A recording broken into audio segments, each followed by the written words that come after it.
Pai, do Filho e do Espírito Santo. Amém. Ave Maria, cheia de graça, o Senhor é convosco. Bendita sois vós entre as mulheres, bendito é o fruto do vosso ventre, Jesus.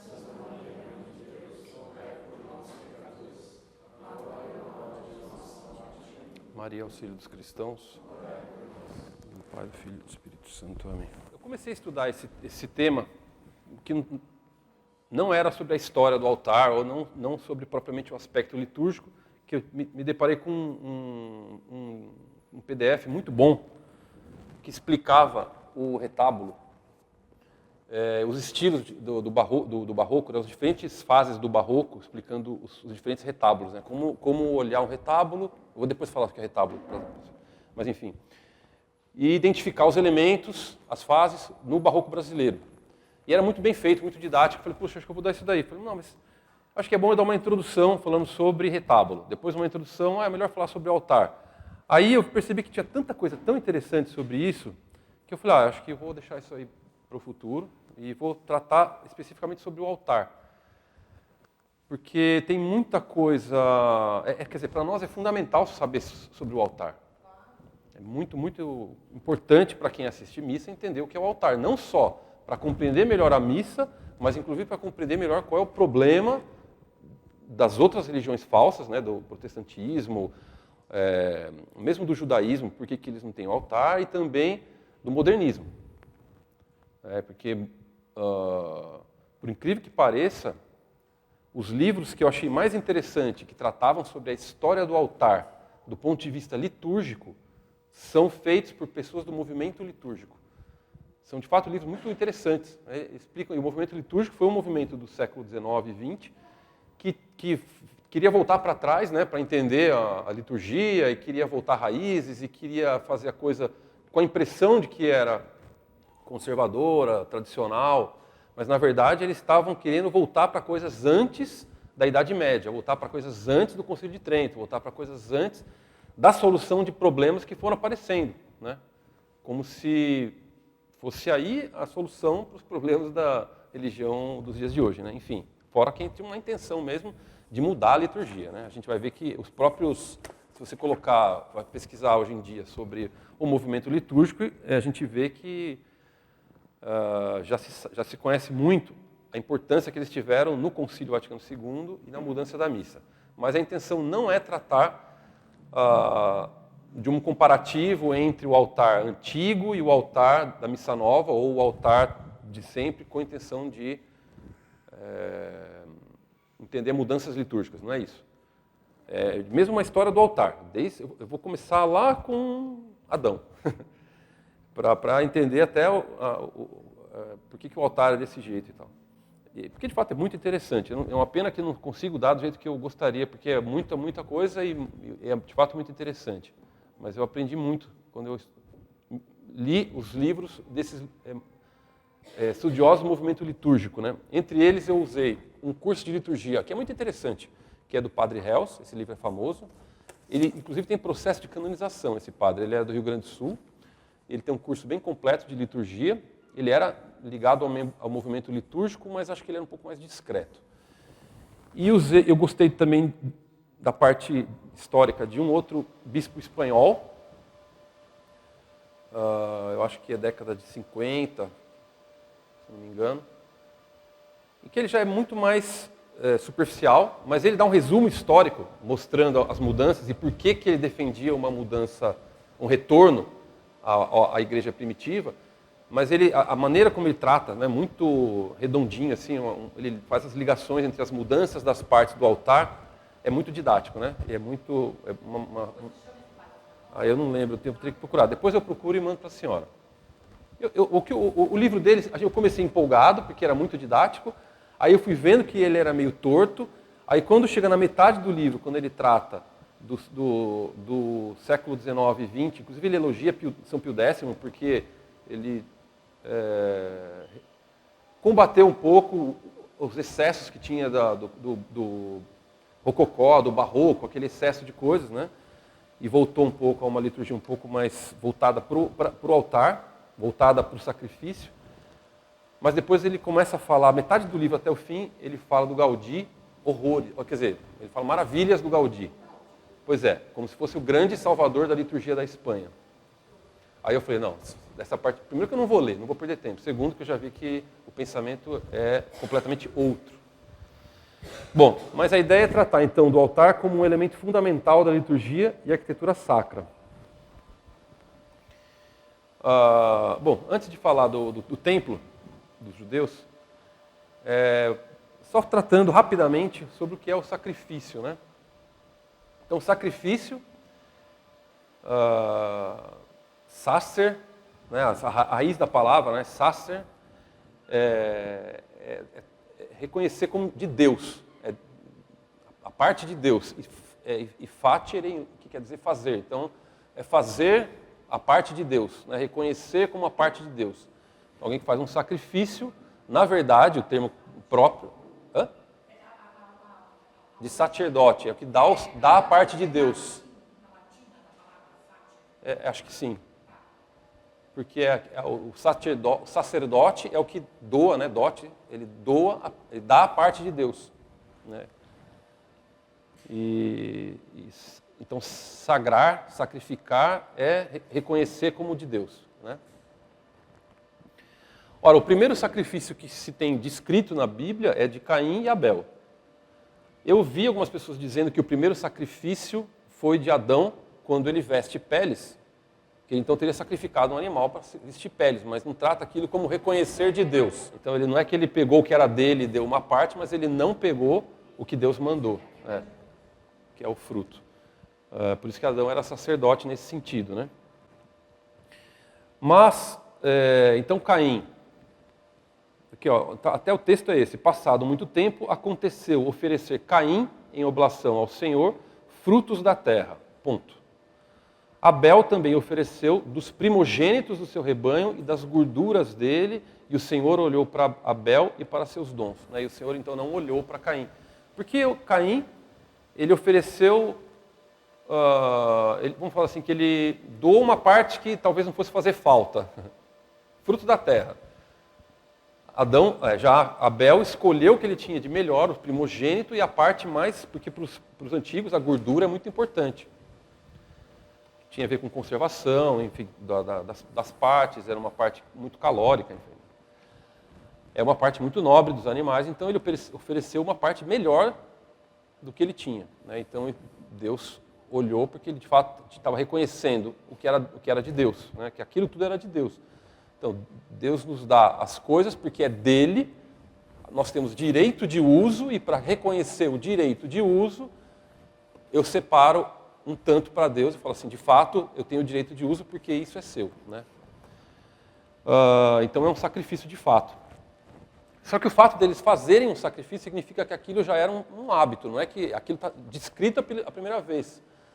Mas muito provavelmente Deus já tinha dado instruções para se fazer sacrifício desse modo. Porque do nada os dois resolvem separar o que tinham de melhor, né? É uma coisa inspirada, mas certamente já era um costume. Bom, o primeiro altar, de fato, descrito como um local, uma peça arquitetônica, uma peça própria para isso, foi com Noé. Então, depois do dilúvio, Noé, diz que a Sagrada Escritura diz que então desceram da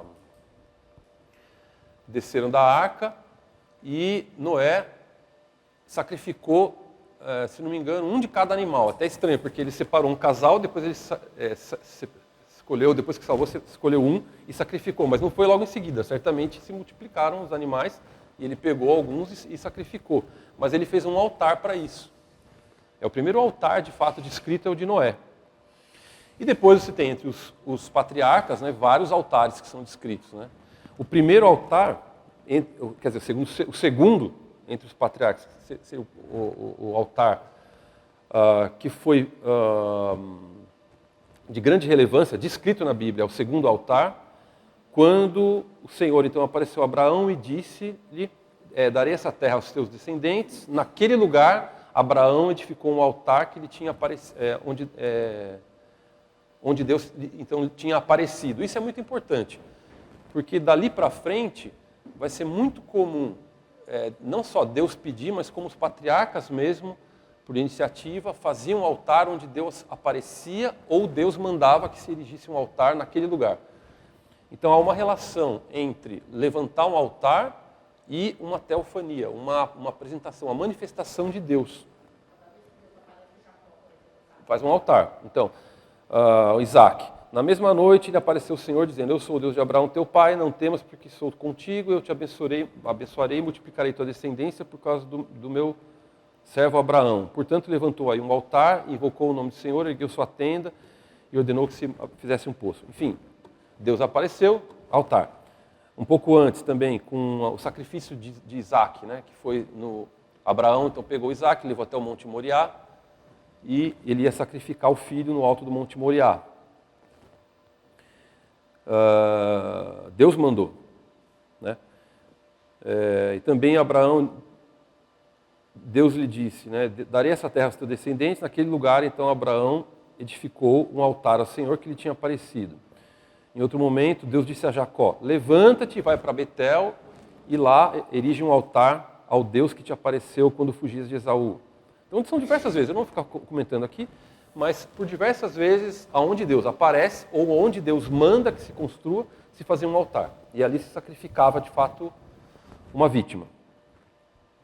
E normalmente esses altares eram de pedra, ou de pedra com terra, ou de terra amontoada, né, mas sempre tinha pedras, né, ou entalhado numa pedra, tinha uma rocha grande, se entalhava ali um altar, ou um altar feito de madeira recoberta por metal, por latão, por normalmente bronze ou ouro. Né? E geralmente também no alto das montanhas. E aí tem um símbolo de procurar um lugar mais alto, que é aproximar de Deus, né, e fazer ali um lugar mais alto que era o altar. Tem as descrições que eu não vou dar aqui, não precisaria, que são as descrições dos altares dos templos. O primeiro templo, vocês estão vendo aí, ele era móvel, né? Então, eles estavam no deserto e Deus deu toda a descrição de como queria que fosse o templo, as tendas, e ele deu ordem de que se fizesse, então, um altar onde se sacrificariam as vítimas. Aqui está uma visão geral de como era o templo, esse templo móvel, né? Com tendas. Como é? Tabernáculo, isso. Tenda. Então você tem, ali dá para ver o altar fora, onde se queimava a vítima, e dentro você tem um átrio, depois tem aquela salinha mais ao fundo, que é o Santo dos Santos, onde estava a Arca da Aliança, com os 2 anjos, onde Deus aparecia. E ali tinha também o altar dos perfumes, dos incensos, né? Aqui é como que Deus pediu para que fosse feito o altar. Então era um altar com um espaço dentro, desmontável, com madeira recoberta de bronze, com argolas onde se passava uma vara para poder carregar. Eles carregavam então o altar. Então tinha esses bicos, essas pontas. Né? Deus deu todas as medidas de como se faria esse altar, mas a intenção aqui é que se consumisse a vítima com fogo, né? Aqui já é o templo de Salomão. O altar era bem mais alto. Tinha então escada para subir no altar, porque ele era bem elevado, né? Proporcional a tudo. Então era uma área muito grande, um prédio grande. Então é natural que se fizesse um altar grande também, proporcional a tudo. Aqui comparando o templo de Salomão à esquerda, pequenininho, e depois o templo de Herodes, que era um monumental, né? Eu só não sei se o templo de Herodes é maior do que o templo do Edir Macedo, mas que era grande, era. Não, brincadeira, era uma coisa que a gente não consegue calcular, né, mentalmente o tamanho. Para se ter uma ideia... Isso, o último templo. O templo de Herodes é o último templo.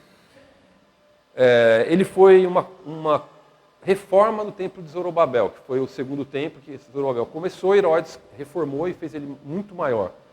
E o templo de Herodes era tão grandioso, agora só para ter uma ideia, né, um parênteses, que se diz que ele tinha feito escadas com degraus diferentes de tamanho, porque um degrau diferente as pessoas tropeçam, para que ninguém corresse no templo, que ele queria respeito, então assim as pessoas tinham obrigadas a prestar atenção até para andar no templo, né? Então até isso ele se preocupou.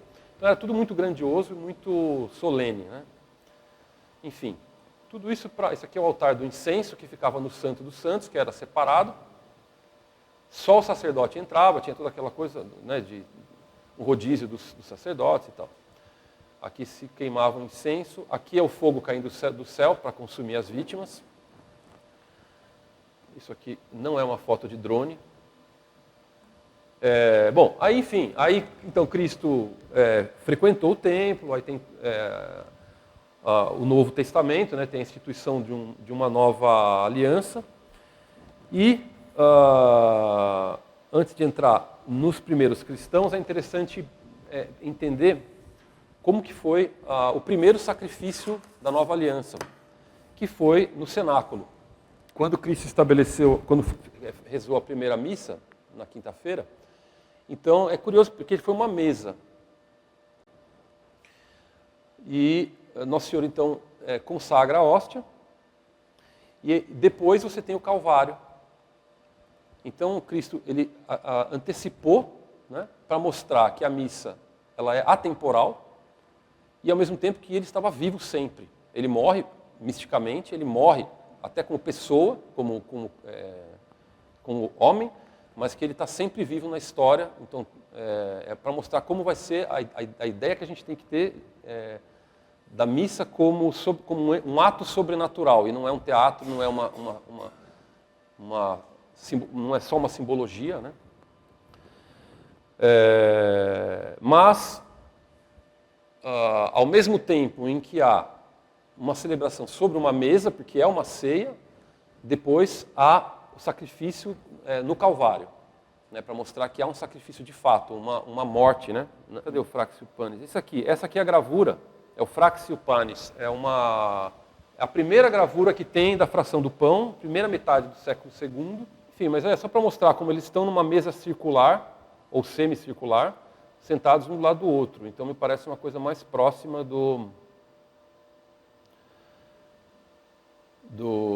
um relato mais próximo do que aconteceu mesmo, né? Uma descrição. Não estão. E já é uma coisa romana, né? Porque está na catacumba de Santa Priscila isso. Agora, o que é curioso é que, embora tenha essa figura gravada na parede, ela está bem sobre uma tumba, né, dos mártires, ou dos primeiros cristãos. É isso que eu vou tratar aqui. Enfim, com as perseguições, os cristãos eram enterrados nos cemitérios, normalmente em catacumbas, né, que é onde eles ficavam escondidos, porque ali também se fazia o culto, os primeiros cultos a Deus eram feitos ali. E aqui a gente já vê o dedinho do movimento litúrgico, né, porque eles vão tratar então que, de fato, é bem comum o registro de que as missas eram rezadas sobre as tumbas dos mártires. Os mártires eram enterrados numa estrutura como essa daqui. Aqui dá para ver um pouco melhor. Então aqui você vê escavado tinha ali um lugar para colocar o corpo. Ali era colocada uma pedra única, uma pedra só que cobria. E esse arco em cima, porque a coisa era cavada na pedra, ele tinha uma estrutura com pedras, como um arco romano mesmo, para sustentar, para suportar tudo aquilo. E isso daí ficou um nicho onde se rezava a missa sobre... O hábito era se rezar a missa sobre o mártir. Essa estrutura se chama arcossólio, que quer dizer arco e tumba. É a estrutura arco-tumba, né? Arco-sarcófago.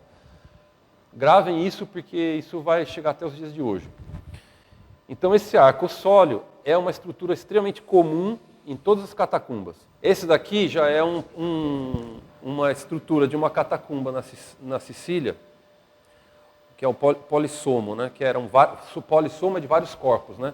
E você vê o arco em cima. Então o arco tem uma função também de estrutura, né? Era um cavado como se fosse um túnel, iam colocados ali os corpos em sequência um do lado do outro.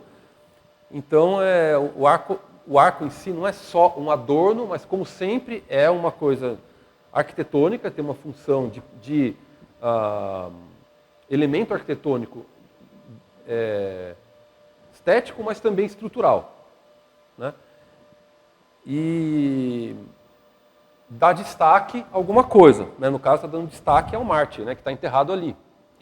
E é natural que aquele espaço que tenha entre o arco e a mesa, né, o tampo da mesa, que é o sarcófago, se desenha alguma coisa. Né? Ainda mais para você quer destacar que ali tem um cristão, se colocava ali alguma representação. Aqui, por exemplo, são os 12 apóstolos, mas colocava-se o símbolo do peixe, ou uma cruz, ou aqueles símbolos paleocristãos, né, antigos. Né? Aqui é um arco-sólio, embaixo você vê até o cavado, não sei se dá para ver, a cabeça, o corpo e tal. Essa aqui é a catacumba de Santa Priscila, é uma parte um pouco mais elaborada, onde você tem pedras, né, com tijolos, né, não era só escavado na pedra, mas tinha também cobertura. Eram vários, né, arcos-sólios. O Fráxio Panis, os membros do movimento litúrgico diziam, olha, está vendo como eles representavam? Então era uma mesa, porque eles estavam comendo. Eles queriam voltar à ideia de altar-mesa. Mais mesa que altar. Essa é a estratégia do movimento litúrgico. Né? Vamos voltar para o passado e ver como é que de fato era. Porque os apóstolos rezavam missa assim. Então, olha como é que era representado. Era muito mais mesa, ceia, do que sacrifício. É assim que eles vão colocando. Porque de fato é uma ceia. Só que ali no fundo vocês conseguem ver onde que ele está. É aquela parte de cor salmão ali, é onde está o Fráxio Panis, a figura mais antiga. Que está exatamente sobre um arco-sólio, embaixo tinha um cadáver, né? Tinha um corpo de um mártir. Né? Essa aqui já é o mesmo arco-sólio, só que numa área externa. Então, já não é catacumba, se a gente vê pela luz natural. Então, essa estrutura arco-sólio passa a ser uma estrutura arquitetônica própria de igrejas. Né? Isso aqui já é a área externa. Aqui eu já não sei se tem, de fato, um corpo, mas certamente tem relíquia, ou em algum momento houve relíquias ali dentro. Né? Tá, parece que sim, a luz é natural, a gente vê grama embaixo. Né? Não, mas isso é uma estrutura comum, vai até nas igrejas, vou mostrar aqui, até no século XV, XVI tem isso daí. Isso aqui já é na catedral, na Espanha, em Ourense, já é a mesma estrutura das catacumbas, só que numa igreja. Né? Isso aí vai ser colocado dentro das igrejas. Isso aqui já é românico, acho que é na Espanha também, em Aragão. É um românico já para gótico, né? Ele foi tratado como românico, mas você vê o arco gótico, né? O arco não é o arco semicircular, né? É um arco gótico, bem primitivo. Mas é engraçado que eles chamaram de românico, porque a estrutura, as colunas são românicas, né? Já é bem transição. E aqui você tem, na Catedral de Burgos, a mesma estrutura do arco-sólio, só que no século XV, né? E já com todo o adorno e tudo. Só que aí você vê o tampo, ele é inclinado, ali não dá para rezar missa, né? Da maneira como está aí. Mas essa estrutura, então, se manteve nas igrejas. Mas o que interessa é que você tem, então, uma estrutura em arco cobrindo um túmulo e ali se rezava a missa. Então, a missa sempre foi rezada sobre o túmulo dos mártires. Isso aqui eu coloquei, apesar de ser uma coisa bem mais moderna, porque você tem ali 2 anjos sobre o tabernáculo. Porque se diz que essa ideia de se construir uma cobertura sobre o túmulo vem da Arca da Aliança, que tinha os 2 anjos que cobriam a arca, né? As pontas das asas se tocavam formando um arco. Então o arco-sólio, a ideia vem exatamente dessa cobertura pelas asas. Isso é o que é sagrado. Né? Isso daqui, já mudando um pouco de assunto, até porque ela está bem primitiva. Né? Aqui acho que dá para ver melhor ela colorida. Está bem primitiva. Mas para mostrar essa estrutura. Isso aqui é um confessio. Confessio é uma estrutura. Para entender melhor, é como se fosse um presbitério, que é aquela área onde se celebra o sacrifício, mas ela é para baixo. Porque você tem o lugar onde foi martirizado aquele cristão, você tem um altar que é construído sobre aquele lugar, e você tem, então, como ele é baixo, né, no térreo, você tem escadas atrás, que o templo, o piso era todo construído mais alto, e você tem a altura do altar propriamente, o tampo do altar é do mesmo nível do resto da igreja. Você tem uma parte mais baixa. Para ficar um pouco mais clara, por que chama confessio? Porque é onde o mártir confessou a fé. Isso vai ficar até nas basílicas. Isso aqui acho que é São Pedro. Está vendo como é uma estrutura mais baixa? Né? As basílicas romanas têm muito isso, de ter uma parte mais baixa. O altar, que está naquela parte mais baixa, foi construído sobre o lugar onde o mártir foi martirizado ou onde ele foi enterrado. Então, em São Pedro, o túmulo de São Pedro era bem fundo. Né? E aí, pelo que eu entendi, se tinha até uma espécie de lanterna, um furo que ia até o térreo, onde foi construído o altar, e naquele furo, inclusive, eles colocavam panos, acho que se chama brandéa, ou brandea, e aquelas toalhas que ficavam lá em contato com a câmara onde estava o mártir, depois era tirada e usada como relíquia de terceira ordem. Que ela tocou, então, no Marte. Mas é tudo baixo, né? Para se chegar ao máximo possível, para se manter o máximo possível próximo do local onde foi martirizado.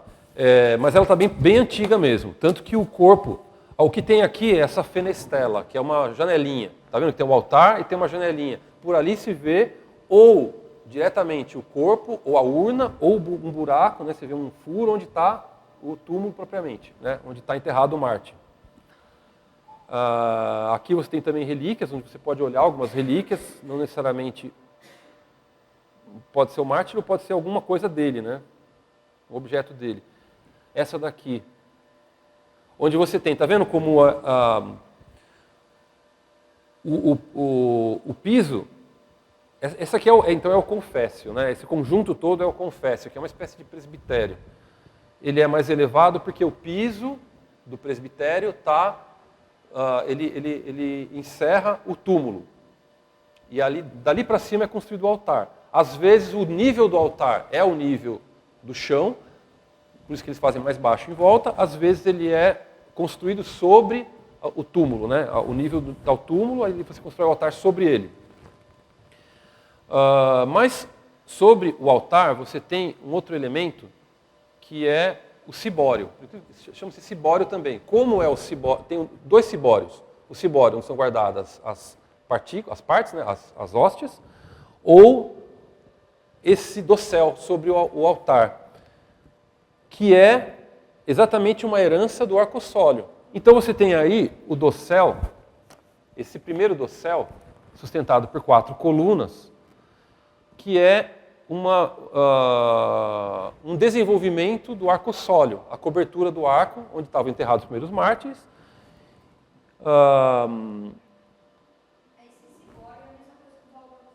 Que o quê? Então, vai dar origem ao baldaquino. Ele não é o baldaquino propriamente, porque o baldaquino é tenda. O nome de baldaquino vem de Bagdá, balda, né? Que é... normalmente o baldaquino ele tem ou um pano ou uma representação de um pano. Então ele vai dar origem ao baldaquino. Porque, por exemplo, esse aqui não é um baldaquino. A gente chama às vezes de baldaquino, mas ele é propriamente um cibório. Baldaquino. Baldaquino. Porque acho que já tem, quando tem aquelas franjas, quando já tem uma simulação ou aquele elemento de franja, já é baldaquino. Mas no fundo é a mesma coisa. Só que esse arco, essa cúpula, normalmente é chamada, as mais antigas, se não me engano, até o século... deixa eu ver se você acha aqui. Tem um momento em que isso é substituído. A mudança é da Idade Média, né? Quando passa a ser um baldaquino, mas ele não... Porque isso daqui não tem... A Itália, por exemplo, preservou os cibórios até o Renascimento, ainda se usava cibórios, né? Mas nos outros lugares, né, já se começou a usar os baldaquinos. Porque o baldaquino depois, às vezes fica só um paninho assim em volta, né? Tem uma moldura e um paninho por cima. Aquilo é o baldaquino. Porque era a influência das tendas árabes, né? Aquela maneira de... O nome baldaquino vem de Bagdá, que é uma relação com as tendas, né? Essa aqui, por exemplo, é a dedicação de São João de Latrão. Ali você vê ainda já tem tenda, tá vendo? Já tem não sei se dá para ver aí, mas você tem a estrutura desse dossel, né? Com já umas franjas, né? Aqui é uma coisa intermediária entre o baldaquino e o sólio, né? E o cibório. Isso, é chamado de cibório São João de Latrão. Esse bispo espanhol, quando ele vai tratar do ponto de vista histórico, ele vai chamar essa fase até a Idade Média, onde você tem o altar dessa maneira, como a fase onde a liturgia era mais fiel às origens, mais fiel, onde ainda o principal da igreja era o sacrifício. Então ele começa dizendo, porque o livro chama-se Arte e Liturgia. Então ele começa dizendo, a arte é um acidente. Então ela não é o fundamental na liturgia. O fundamental é o sacrifício. Então é óbvio que a parte mais importante é o altar, arquitetonicamente falando.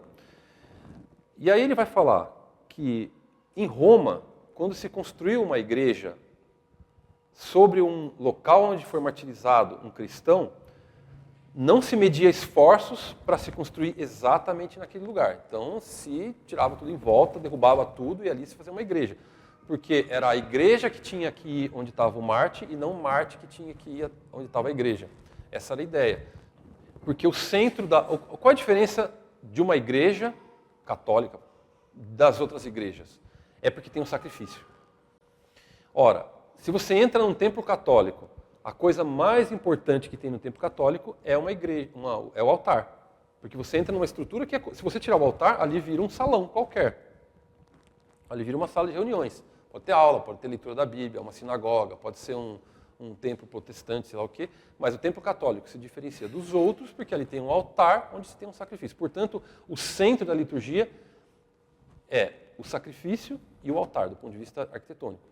Por isso que você tem que ter o altar sempre em destaque e a arte nunca pode atrapalhar a ideia de altar, a ideia de sacrifício. Ela nunca pode se sobrepor a liturgia do sacrifício. Ele vai dizer que a partir da Idade Média, depois com o Renascimento, com o Barroco, com o Rococó, etc., com o Clássico, a arte começa a ofuscar a liturgia. Então ele chama isso de uma decadência arquitetônica. E ele não quer ver, porque ele sabe que é isso. Esse é o bispo espanhol do movimento litúrgico. Exatamente. Exatamente. A arte não é para... Isso. A arte ela não pode sumir com a liturgia. Se a arte... Se as pessoas vão... o que ele diz é o seguinte... Eu vou vou resumir aqui o que ele diz. Que no começo do cristianismo, o bispo sentava atrás do altar. Você tinha o povo, você tinha o altar no centro das basílicas romanas e você tinha sempre a cátedra do bispo do outro lado, né? Então você via o altar e via o bispo atrás. Você via lá todo o coro, via as pessoas e tal, mas atrás do altar estava o bispo. Ele fala isso aqui, que houve um exagero, ele usa a palavra exagero, de missas, porque começou a ter muito cristão, a basílica não comportava, começou a então ter muitas outras igrejas, onde se rezava missa, se permitiu que houvesse missa sem o bispo, se permitiu que os religiosos abrissem as suas portas para receber fiéis, leigos, né? Então essa multiplicação exagerada de missas fez com que a figura do bispo fosse ofuscada. Então ele foi colocado de lado, a cadeira do bispo. Então você tinha as igrejas, o altar e não tinha nada atrás. Então era necessário que atrás começasse a colocar outras coisas. Colocou relíquias, cálices, imagens, né? Na Idade Média, isso começou a ser extremamente importante, isso que se colocava atrás do altar. Porque a ideia era que se completasse, se não deixasse nada vazio atrás. Então, essa importância que a Idade Média deu à arte, vai surgir o retábulo. Então, tinha que ter um lugar para se colocar as imagens, um lugar para se colocar as relíquias. E o retábulo, então, que quer dizer retrotábulo, é aquilo que está atrás da tábua, atrás da mesa, exatamente, passou a ter uma importância fundamental do elemento, esse elemento altar. Não, então, para ele, as pessoas iam para ver a arte, iam para olhar as imagens. O primeiro retábulo que se tem registro é o de Veneza, é o Apaladoro, que é aquela que foi feita para colocar na frente, como antependium. Eu vou falar disso aqui um pouco. Mas era tão espetacular que se colocou acima e atrás, né, como moldura para o sacrifício. Então as pessoas iam ver Apaladoro, porque era tudo em ouro, maciço, né, uma coisa riquíssima, né, de fato. Acabou sendo uma coisa de enfeite, né? Tirou atrás. Eu vou até mostrar uma foto aqui. Mas eu tenho foto dele atrás, se não me engano. Mas aquilo é o primeiro retábulo, acho que é século XI. E o retábulo, ele começou a ser cada vez mais alto. Então começou com dípticos, depois trípticos, né? Dividido em 3, porque tinha portas que fechavam. Começou a ser uma coisa monumental, com muitas imagens, com muitas esculturas. O retábulo tinha que ser colocado numa superfície que não fosse o altar, então se criou a predela, que é aquele degrau. Predela é um degrau. Então tem o degrau do altar, e se põe o retábulo atrás. E aquilo foi ficando tão alto e tão monumental que se tirou o cibório, se tirou o baldaquino. Aquilo acabou, o baldaquino passou a atrapalhar o retábulo, então o baldaquino sumiu. Esqueci de falar. Quando você tinha, então, o baldaquino, você tinha o cibório, você ainda não tinha um lugar para armazenar as hóstias consagradas. Então, teria que ter lugar para colocar, num lugar de destaque, as hóstias. Então, uma das soluções foi colocar numa pomba que era pendurada no meio do baldaquino. Então, tinha uma pomba de ouro ou de pedras preciosas, onde ali se depositava o Santíssimo, que muitas vezes era móvel, se levava isso para os doentes, então era uma coisa... Então, porque podia ser uma pomba ou podia ser uma urna, podia ser uma coisa pendurada por um báculo, podia... Pixide.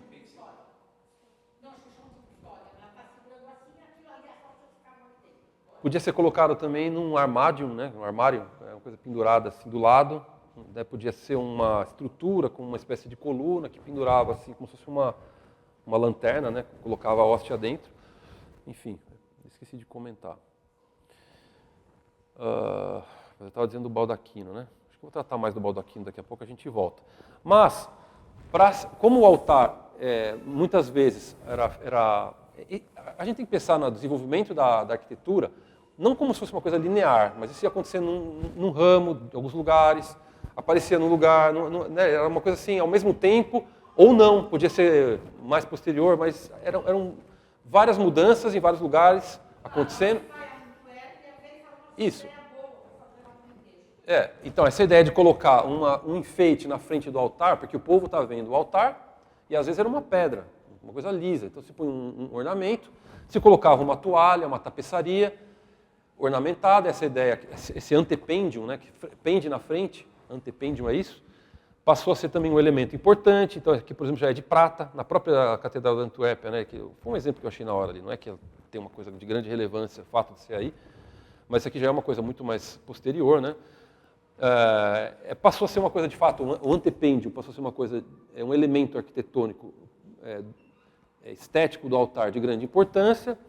Aqui é a Paladoro. A Paladoro, que está na Catedral de São Marco, é o que está atrás do altar. E o antepêndium também, na frente, tem a sua complexidade, é bonito, é bem ornamentado.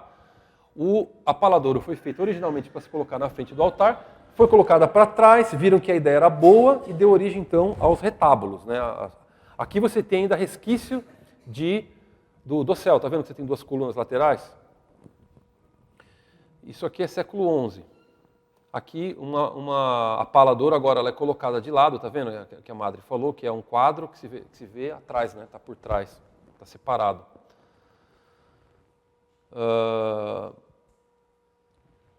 Mas, sempre, seja o conféssio, seja o presbitério, seja essa parte onde se realiza o sacrifício, como ela é herança do Santo dos Santos, do altar do templo judeu, tinha que ser feita uma coisa separada, né? É natural que se pense nisso como uma coisa separada, onde se tem acesso somente o sacerdote, se separar. Inclusive ele fala que era necessário separar porque às vezes entrava um cachorro na igreja e ele podia acabar comendo a hóstia, imagina.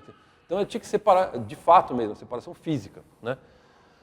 Constantino, então, uma das coisas que ele fez como elemento para se separar a parte onde era feito o sacrifício do resto do povo, ele criou ele colocou 6 colunas, acho que foi em São Pedro, se não me engano. Depois ele colocou no templo, em Jerusalém também, na catedral em Jerusalém, ele mandou colocar, e depois isso aí se espalhou por Roma, que eram 6 colunas, acho que aqui tem uma foto melhor. Essa aqui é São Marcos, tá vendo? 6 colunas na frente. Aqui você tem 6 colunas também que estão separando o altar, aqui também é 6 colunas, mas tinha uma outra foto que as 6 colunas eram laterais. Aqui, tá vendo? Essa aqui é na Romênia, essas 6 colunas laterais. Bem na frente do altar, aqui dá para ver bem. Separando, você não vê o altar. Essa aqui é fechada também, isso aqui é na Rússia. Os orientais têm isso daí e os ortodoxos também. Ela é absolutamente separada, com porta inclusive. Mas a ideia original veio de Constantino, colocando essas 6 colunas, né, além de ter uma mureta. Essa mureta, ela isolava a Capela Mor. A Capela Mor é a capela principal da igreja. Você tinha capelas laterais, você tinha a Capela Mor. Então a capela principal era a herança do Santo dos Santos, era separada por uma mureta, podia ser uma grade. E essas colunas, que são chamadas de iconostases, depois... Iconastase, né? Iconastase. É. Ali se colocava ícones. Se colocava imagens, né? Aqui já é na Rússia, com todos os ícones, né? Que era bem plano mesmo, para formar uma parede mesmo, bem ornamentado. Separava, então, ali para frente é o céu, onde estão os santos, né? Se colocava imagens sobre as colunas e separava-se, então, a Capela Mor. Tá vendo aqui, tem todos os santos em cima. Esse elemento... Aonde? As espanholas. Ó, aqui também está separado, isso aqui é na Romênia. Aqui é Santa Sabina. Tem uma mureta com portão, é bem separado. E ali você tem, então, um acesso somente dos sacerdotes, né? Isso aqui é em Roma, São Basílio Magno, separada por portões. Então, as coisas santas aos santos, fecham-se as cortinas e não se vê o sacrifício. Só para deixar aqui o que o pessoal está comentando, que é bem interessante. Então, essa separação física, né, é um elemento bem comum nas igrejas antigas, né? Ao contrário do que se diz hoje em dia, que o povo tem que participar e até tocar na Eucaristia, né? Isso aqui é um retábulo, mas eu separei aqui por causa da predela, que é esse degrau, porque a predela é um degrau para você tirar o retábulo. Lembrando então que muitos altares eram direto na parede, a Basílica Romana não, o altar da Basílica Romana ela é afastada, você tem atrás tem a abside, onde é uma área onde se circula também, mas você tem o altar fixo na parede e o retábulo logo atrás. Então, para você ter uma separação entre a tábua do altar, a mesa do altar e o retábulo, se criou a predela, que além de tudo ainda dá um destaque para o retábulo. Passou a ser um elemento muitas vezes também de ornamentação, você colocava ali no caso a predela, tem quadros, figuras, tem afrescos, né? Aqui são afrescos, né? A predela passou a ser também um elemento para distração do povo, segundo esse bispo, né? E para subir mais ainda o retábulo, né? E você tem também predela para colocar castiçais, né? Aqui você tem então, aqui na capela de São Mauro você tem um degrau só para os castiçais, né? Aqui você vê então, aqui vê tudo, você vê a grade separando o presbitério que é mais elevado, normalmente. Acho que a regra brasileira, pelo que o padre Helso fala, é de 3 degraus para a Capela Mor. É obrigatório ter 3 degraus para o presbitério na Capela Mor e nas capelas laterais, secundárias, 1 degrau. Então você vê aqui os 3 degraus, você vê o altar com antepêndio, você vê atrás o tímpano, o retábulo, que é em forma de iconastase, que ele também ele é um paredão cheio de santos, né? É uma herança da iconastase que foi parar para trás, é uma mistura, né, entre aquilo que estava na frente e o retábulo. Com figuras, tem a cruz central. E você tem também em cima Nossa Senhora com um dossel, que é uma herança do arcossóleo, né? Aqui está bem completo, né? Esse aqui é um retábulo renascentista, né? Mostrando também... Tem predela, tem a predela ornamentada, né? O retábulo com plano atrás. Enfim, deixa eu ver se... Assim, o altar, por que chama-se altar? Porque ele é mais alto, né? Ele é o mais alto que o chão, então o nome vem daí, de altar, mais alto. E você tem algumas coisas que, por exemplo, em hebraico, o nome altar, eles chamam de mitzvah, que significa o lugar onde se sacrifica. Porque o altar, ele é exatamente, a única função de um altar é sacrifício. Então muitas vezes as pessoas falam, eu vou colocar um altarzinho em casa, colocar uma imagem. Não, ali não é um oratório que você fez, não é um altar. Você chamou erroneamente de altar, né? Altar é para se ter sacrifício. Na epístola aos Hebreus, acho que é capítulo 13, São Paulo então se refere ao altar cristão como um tisiasterion, que é a mesma palavra grega que designa o altar de Noé. Então, fazendo uma ligação do altar cristão ao altar de Noé, que é o primeiro altar. Então, é o mesmo altar. Tisasterion. Tisiasterion. O meu conhecimento de grego e nada é quase a mesma coisa. Então, São Cipriano, por outro lado, no começo da igreja, ele fala, ele escreve numa obra, na presença dos sacerdotes foi posto o altar, mostrando como uma coisa poderia vir a ser um altar, bastava montar ali, para dar a ideia exatamente que você poderia pegar uma mesa, colocar elementos e ali se fazer um sacrifício. O altar não era uma coisa necessariamente fixa, sempre destinada a isso, para mostrar que os primeiros... Aí, eles sempre querem puxar um pouco para essa ideia de mesa, mas que existe um modo de se fazer um altar não fixo. No Oriente, se designa também esses altares não fixos, eles falam de, eu nem sei como se pronuncia isso, Agia Trapeza, que significa a Santa Mesa.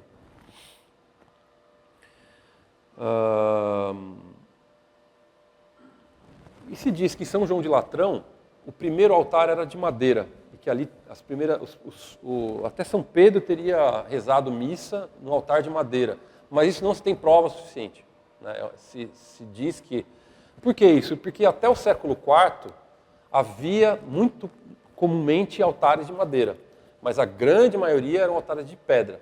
No século IV, século VI, concílio de Epaon. Então se foi determinado que os altares tinham que ser de pedra. Depois se foi permitido, com licença do bispo, altares de madeira. Então eventualmente se fazia altares de madeira, mas os altares essencialmente tinham que ser de pedra. O Papa Félix, no século III, então ele decretou de que a missa deveria ser celebrada nos túmulos dos mártires. Então tinha que ser celebrado sempre no túmulo dos mártires.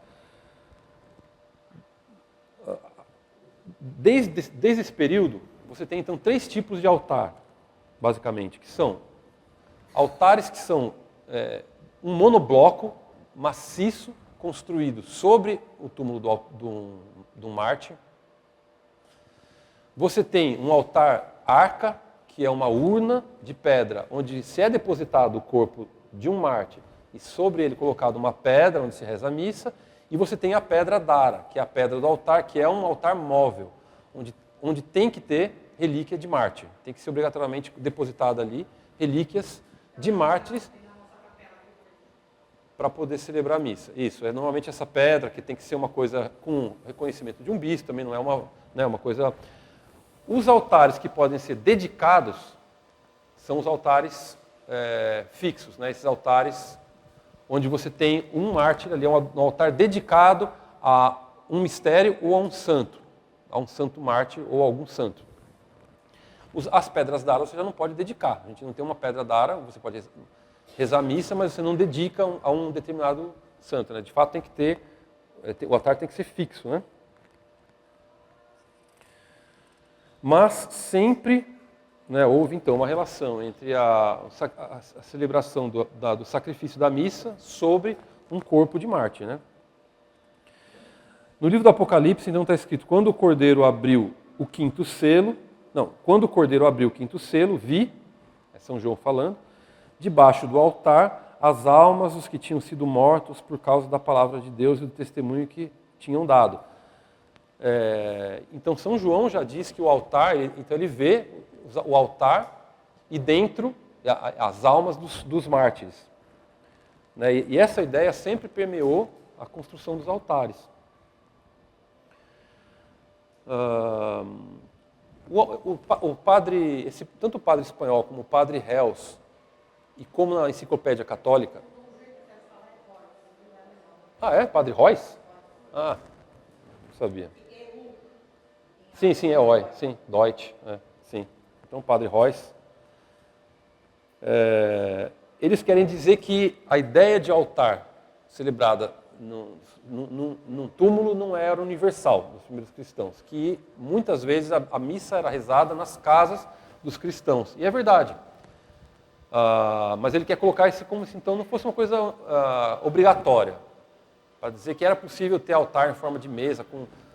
Inclusive, alguns altares eram de fato como uma mesa mesmo, com pés, podia ser colunas e uma tábua em cima. Mas isso logo foi substituído. Os altares eram, e eles mesmos reconhecem, né, eram geralmente, mas eles querem deixar sempre uma abertura, eram geralmente túmulos, né?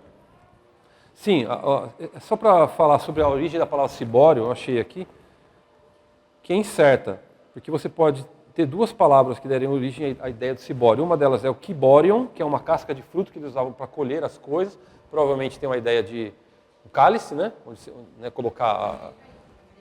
ou um kibotarion, que é uma pequena arca, uma palavra para uma pequena arca também. Enfim, era uma outra origem para a mesma palavra. Esse padre do espanhol, ele fala então que as primeiras basílicas, né, era uma área se aproveitaram de construções públicas, né? As primeiras basílicas eram prédios públicos onde se tinha ali reuniões, se tinham coisas importantes, solenidades eram feitas ali. Então eles aproveitaram esses prédios grandes, espaçosos e muito ricos, né, para se fazer as primeiras basílicas, onde se colocava então um altar e onde se celebrava a missa. Mas o altar era extremamente pobre. Vamos falar assim, era uma pedra, colocava ali um túmulo, né, e não tinha ornamentação nenhuma. Então era necessário um destaque. Né? Por essa razão que se importou do arcossóleo o baldaquino, que era um elemento arquitetônico extremamente conveniente para se dar um destaque maior ao altar, para se colocar ali uma autoridade sobre o que seria ser realizado ali. Esse mesmo baldaquino, esse mesmo cibório, depois quando o bispo é colocado de lado, se coloca aquele, como chama, umbela, né, que chama aquele guarda-chuvinha lá para... Quando o bispo se abre, né, ou quando o sacramento vai ser trasladado ou vai se fazer uma procissão também, é o mesmo elemento, né, só que móvel. Né, é o mesmo cibório, né, o mesmo elemento. Né. Então, eles aproveitavam as casas e colocavam a planta comum às basílicas e construíam a nave, as naves laterais, a absídia, a ideia da planta é a mesma de prédios romanos, prédios públicos romanos. Entendi.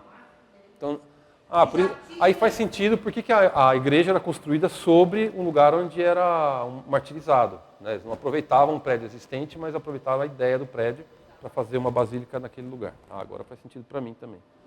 O altar, os santos padres tratam disso, sempre que se refere ao altar como elemento arquitetônico, eles falam também que o altar ele é símbolo do próprio corpo de Cristo. Né? Ele é o próprio Cristo, porque ele remete ao Calvário.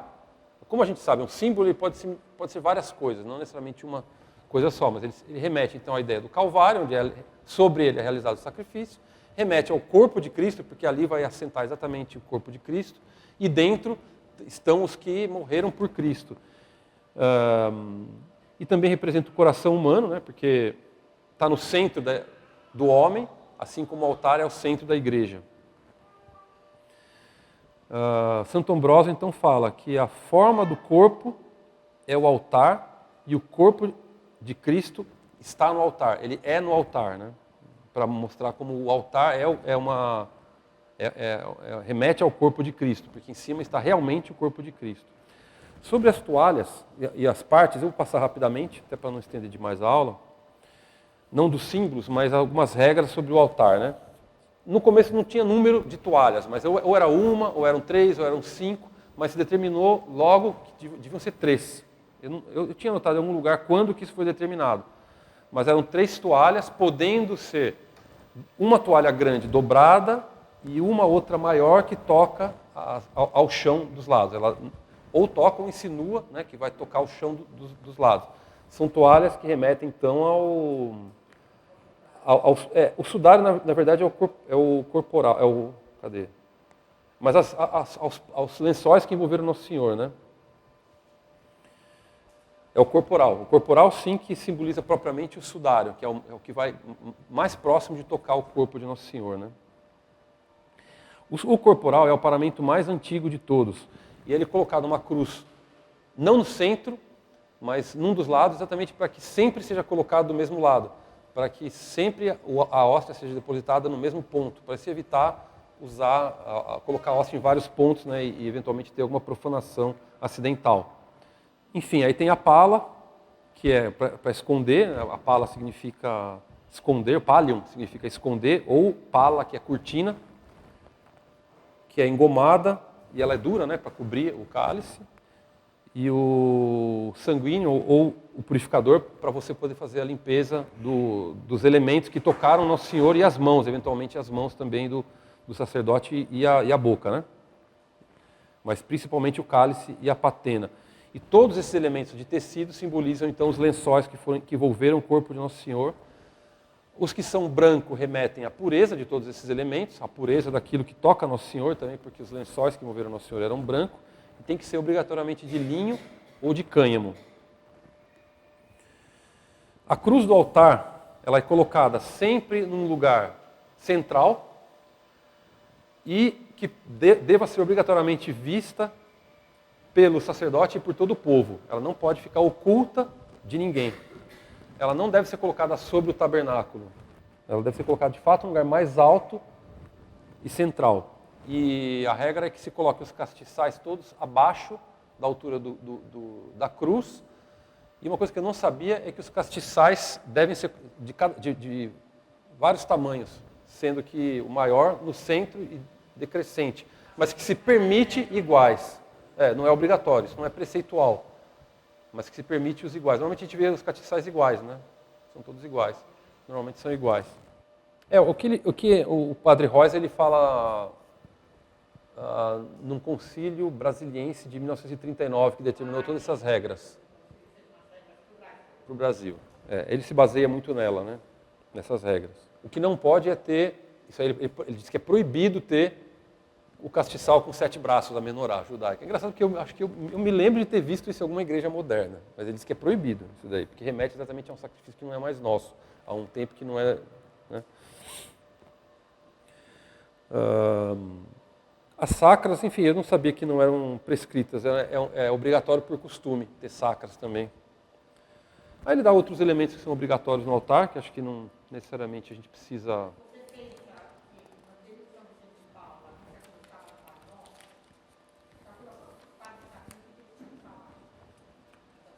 Então as sacras são exatamente para se colocar as partes principais, para ajudar, né, a memória do...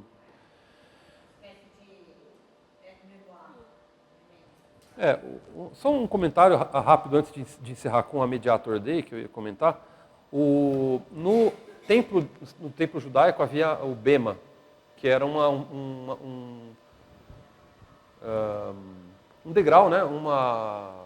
Me foge o nome agora. Como você falou? Mas tem um nome, supedâneo, né? Um piso mais elevado, que é onde se colocava a Arca da Aliança no começo, depois o altar do incenso, dentro do Santo dos Santos havia um piso mais elevado, e depois as sinagogas vão ter também esse bema, o bimá que eles chamam, que é uma parte mais elevada, isso também é a origem do presbitério ser mais elevado, né? Que era uma parte onde a autoridade ia... Acho que é século... Se não me engano, século XI ou XII, que começa a ter sacrário. Até então não se tinha um tabernáculo propriamente em cima do altar. Depois eu vou ver aqui, tenho anotado Era obrigatório ter uma urna. E ele fala que o altar, o sacrário nunca pode ser atrás do altar, tem que sempre estar em destaque no centro. É engraçado, né? Ou, se tiver lateral, tem que ter destaque para ele, um lugar próprio para ele com muito destaque, né? Mas não lateral, como é hoje em dia, né? Numa salinha do lado. Para encerrar, eu queria só comentar da Mediator Dei, que ela vai tratar, então, ela vai falar do altar, diz a Mediator Dei: a igreja, pois, fiel ao mandato recebido do seu fundador, continua o ofício sacerdotal de Jesus Cristo, sobretudo com a Sagrada Liturgia, e o faz, em primeiro lugar, no altar. Então, é no altar que se cumpre o mandado recebido do seu fundador, que é Cristo. Depois, um outro ponto. A ação litúrgica inicia-se com a fundação da própria igreja. Então, a ação litúrgica e a igreja começaram juntas. Os primeiros cristãos, com efeito, eram assíduos aos ensinamentos do apóstolo e a comum fração do pão e a oração. Em toda a parte onde os pastores possam reunir um núcleo de fiéis, erigem um altar e sobre o qual oferecem um sacrifício.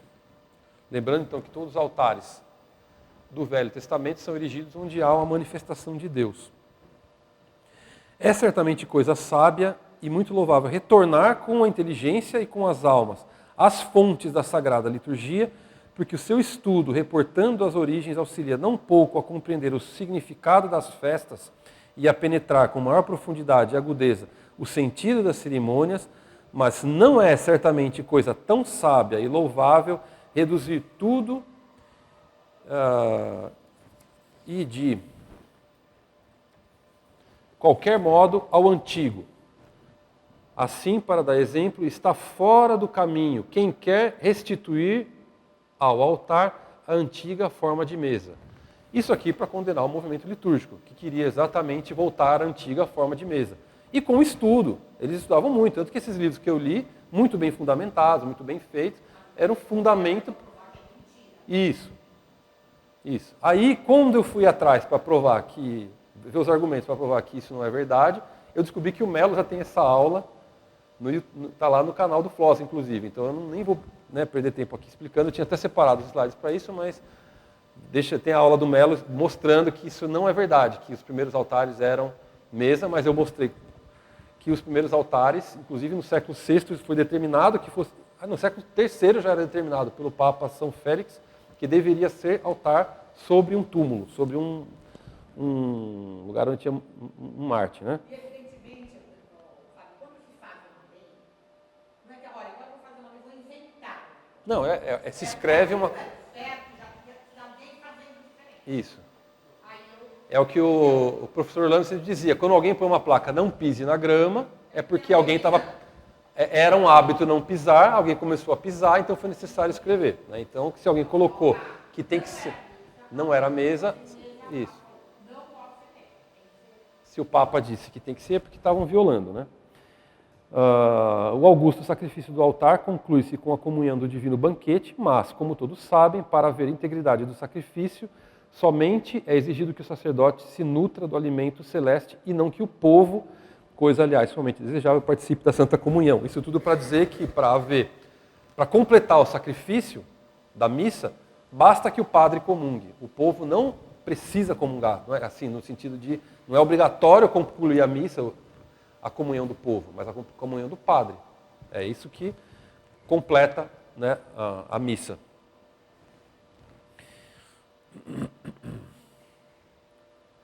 Bom, desejamos e recomendamos calorosamente, ainda uma vez, o decoro dos sagrados edifícios e altares. Portanto, é recomendação de Pio XII que o altar seja enfeitado. Contra essa ideia também do movimento litúrgico de limpar o altar e deixar só ali como se fossem os primeiros altares sem ornamentação, que a arte atrapalha a assistência, né, da missa. As catacumbas são ornamentadas. Acho que, fora uma ou outra que eu mostrei aqui, ou a ornamentação era com desenhos contando o mistério, ou contando a fração do pão, ou com símbolos, ou com ornamentação mesmo, com arabescos, desenhos, enfim, folhas. Sempre tinha arte para destacar e para elevar aquele objeto, né? É isso. Tá bom? Algum comentário, Não, né? Podemos rezar então? Muito obrigado. Em nome do Pai, do Filho e do Espírito Santo. Amém. Ave Maria, cheia de graça, o Senhor é convosco. Bendita sois vós entre as mulheres, bendito é o fruto do vosso ventre, Jesus. Santa Maria.